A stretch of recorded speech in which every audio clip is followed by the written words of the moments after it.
Assalamualaikum warahmatullahi wabarakatuh. Perkenalkan, nama saya Siti Umami, guru dari SMA Negeri Unggul Pidijaya, calon guru penggerak Angkatan 11. Pada kesempatan kali ini, saya akan menampilkan demonstrasi konseptual modul 1.1, sebuah karya komik digital yang berjudul Bu Mimi dengan Rasa Ingin Tahunya, pemikiran filosofi Ki Hajar Dewantara. Fasilitator Ibu Ainun Karisma SPD dan pengajar praktik Ibu Yulizar SPD. Selamat menyaksikan. Assalamualaikum Bu Mimi. Waalaikumsalam Pak Mail. Sampai kaget saya Pak. Aduh. Kenapa pagi-pagi Bu Mimi sudah melamun begini? Begini Pak, saya itu bingung setelah melihat Ibu Wawa mengajar kemarin. Memang kenapa dengan Bu Wawa? Beliau tidak menghukum murid-murid yang terlambat masuk kelas, Pak. Loh, kok bisa begitu? Iya, Pak. Bu Wawa cuman menasehati murid tersebut lalu disuruh ikut pelajaran. Pada umumnya, Pak, guru-guru di sini itu kalau ada anak-anak yang melakukan pelanggaran maka akan dihukum seperti lari keliling lapangan, diberi hukuman, atau berdiri di kelas sambil angkat satu kaki. Ada yang tidak beres dengan Ibu Wawa. Karena anak-anak itu kalau tidak dihukum, dia tidak akan berubah. Ada apa ini? Kok pada kumpul di sini? Bu Mimi dan Pak Mail, ada yang bisa saya bantu? Begini Bu Wawa, Ibu Mimi tadi penasaran dengan sikap Bu Wawa waktu mengajar kemarin. Kenapa anak-anak terlambat kok dihukum? Tidak dihukum.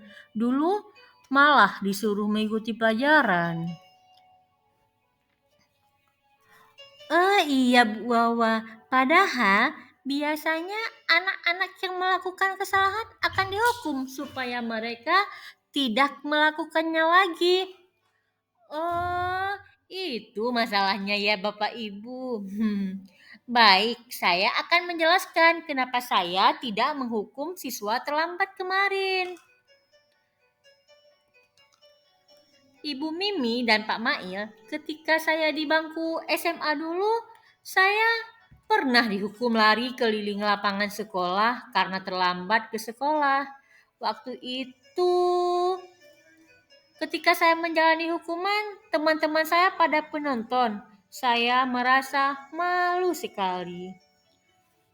Lalu, apa hubungannya, Bu, dengan sekarang? Ibu kan sudah menjadi guru. Benar, Pak. Bu, menurut pemikiran Ki Hajar Dewantara, pendidikan itu harus berpihak pada murid. Oh, gitu ya, Bu. Benar juga.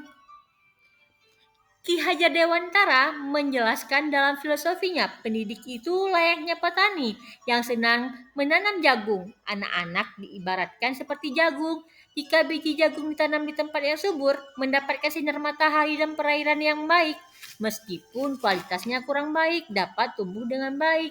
Buawa karena perhatian dan perawatan serta tangan dingin Pak Tani lah.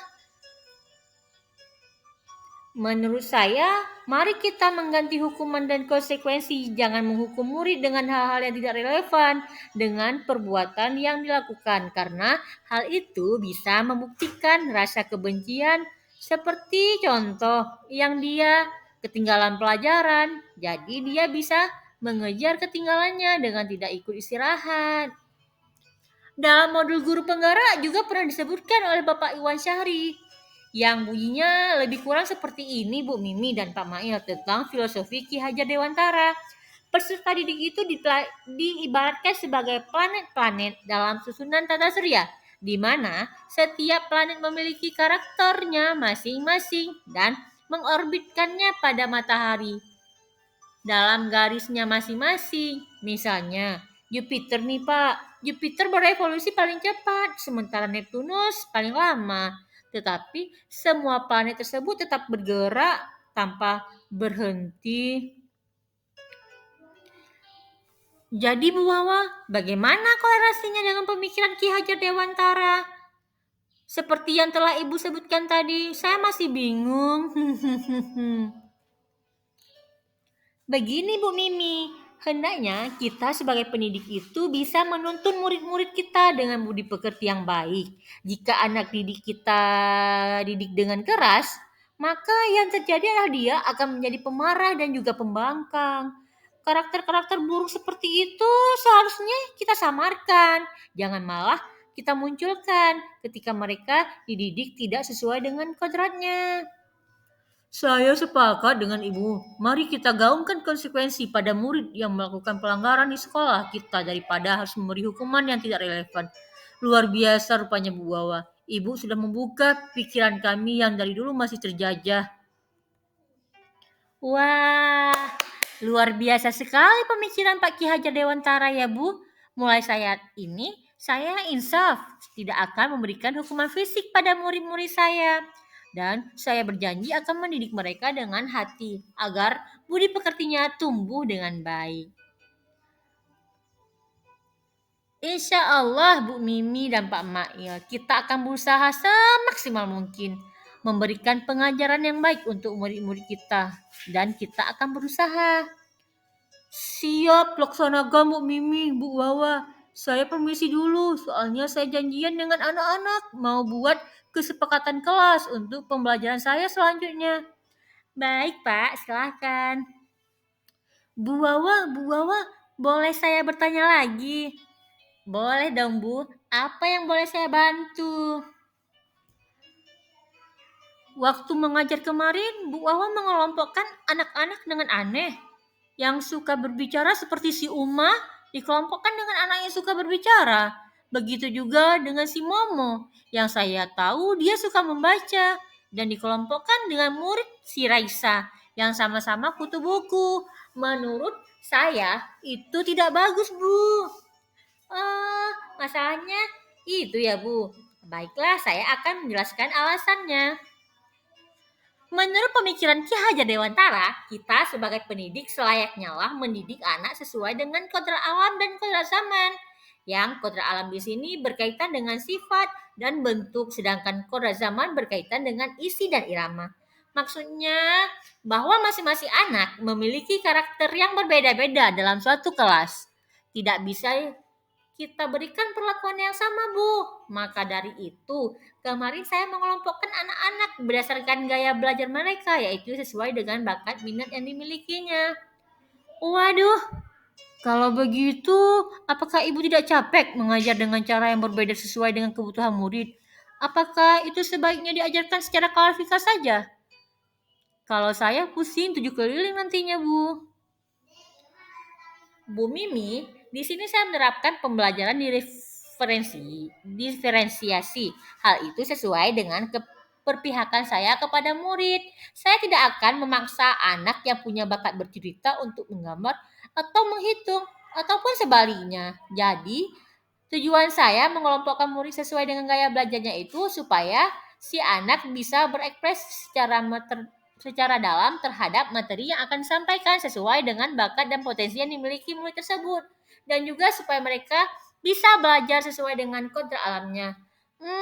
Begitu ya Bu Wawa. Kodrat alam dan zaman, saya mengerti sekarang. Terima kasih sudah memberikan saya pencerahan. Oh iya Bu, tantangannya apa ya Bu Wawa yang dihadapi dalam menerapkan pemikiran Ki Hajar Dewantara dan pembelajaran? Karena saya juga ingin menerapkannya di kelas.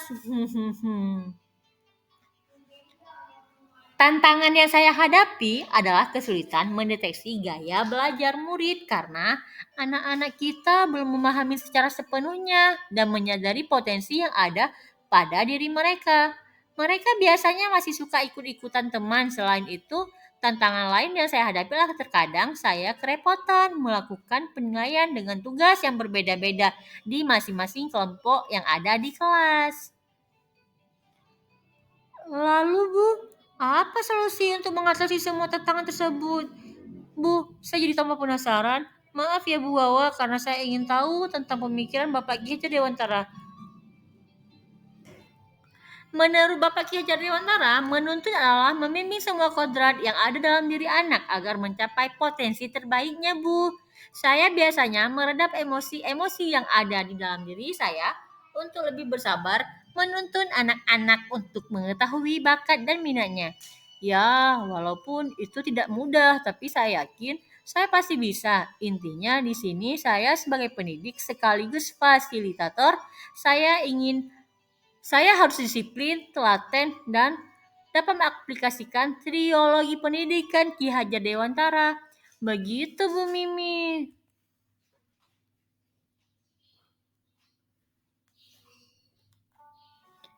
Waduh, trilogi pendidikan Ki Hajar Dewantara. Apalagi tuh Bu ya? Tenang Bu Mimi, saya akan menjelaskan lagi. Begini bunyinya, ingat sasung tulada, ing madia mangun karsa. Tuduri Handayani artinya di depan guru seharusnya memberikan contoh, di tengah guru harus memotivasi, dan Tuduri Handayani di belakang guru mendorong kreativitas dengan memberikan kekuatan. Begitu Bu. Masya Allah, luar biasa sekali pemahaman Ibu tentang pemikiran Ki Hajar Dewantara. Terima kasih Bu atas pencerahannya. Ibu sudah membuka pikiran saya hari ini. Sama-sama Bu Mimi. Jadi mulai sekarang ayo kita menjadi guru yang berpihak pada murid, menuntun laku murid untuk menebalkan karakter-karakter baiknya dan menyamarkan keburukannya, sehingga pendidikan di sekolah kita menjadi tempat tumbuh benih-benih murid yang memiliki budi pekerti yang baik agar mencapai kehidupan yang bahagia baik bagi dirinya maupun di masyarakat. Siap Bu Wawa, terima kasih atas ilmunya. Saya permisi dulu ya, ada mengajar di kelas sebelah, sekalian ingin mencoba mempraktikkan filosofi Ki Hajar Dewantara. Wah, Bu Mimi hebat, langsung mau dipraktikkan. Semoga berhasil ya Bu. Semangat ya Bu. Terima kasih. Assalamualaikum warahmatullahi wabarakatuh.